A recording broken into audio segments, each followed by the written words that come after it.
Ya melarikan diri Pak. Ada yang betul. tidak selamat, ada yang meninggal juga, ada yang terjepit. Ini masih dalam evakuasi, yang masih terjepit di dalam.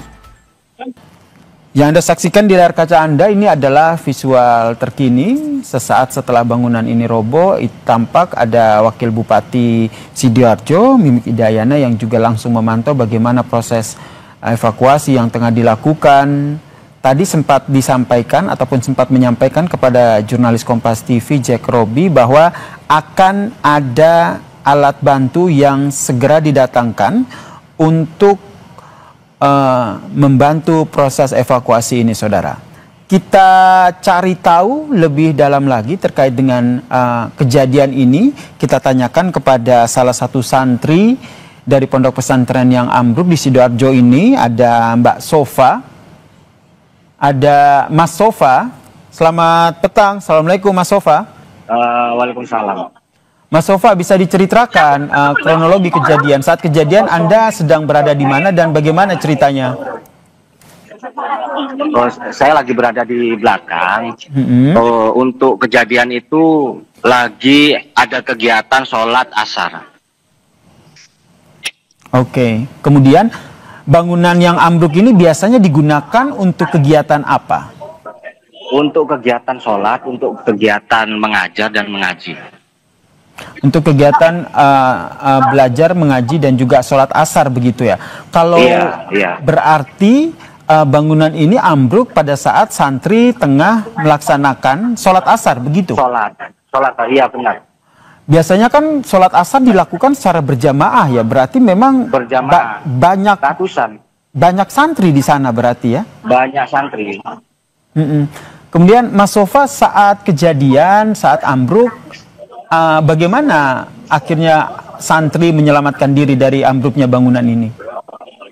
Ya melarikan diri Pak. Ada yang tidak selamat, ada yang meninggal juga, ada yang terjepit. Ini masih dalam evakuasi, yang masih terjepit di dalam.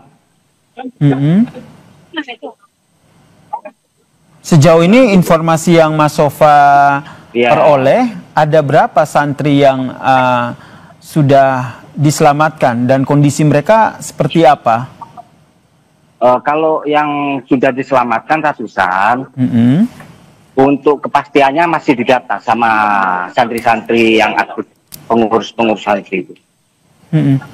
Rata-rata korban mengalami luka seperti apa, Mas Sofa?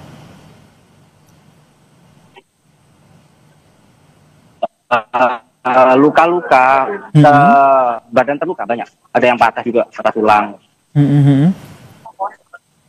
Oke. Sementara itu saya. Mas Sofa, kemudian kalau kita lihat dari bangunan ini seperti bangunan baru begitu atau seperti apa? Bisa diceritakan?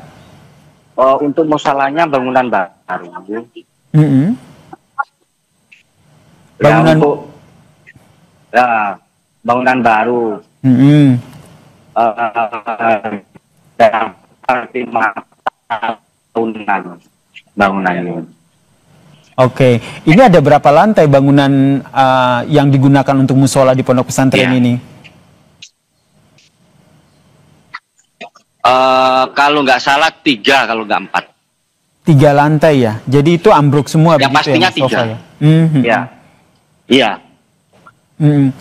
Mas Sofa sendiri belum ada informasi soal data persis berapa korban baik luka ringan ataupun korban lain terkait dengan ambruknya pondok pesantren ini, Mas Sofa? Belum tahu saya. Masih dalam pendataan. Untuk yang sakit-sakit, untuk yang terluka itu masih dalam pendataan sampai sekarang. Masih belum saya ketahui. Berapa ratus yang terluka. Termaksud jumlah santri yang diduga masih terjebak di reruntuhan ini ya, Mas Sofa ya? Benar. Oke. Kemudian dari bangunan yang diperuntukkan untuk musola ini memang sudah selesai dibangun atau baru setengah jadi kemudian sudah digunakan?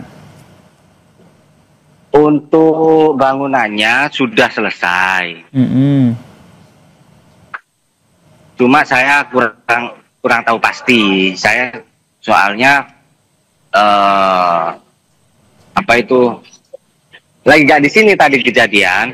Untuk bangunan sudah jadi itu. Kenapa saya menanyakan hal ini? Karena kalau dari visual itu masih terdapat banyak bambu-bambu begitu ataupun kayu-kayu yang biasanya digunakan untuk pembangunan. Untuk pembangunan. Itu bambu yang ada di depan musola itu. Oke. Yang selesai dibangun.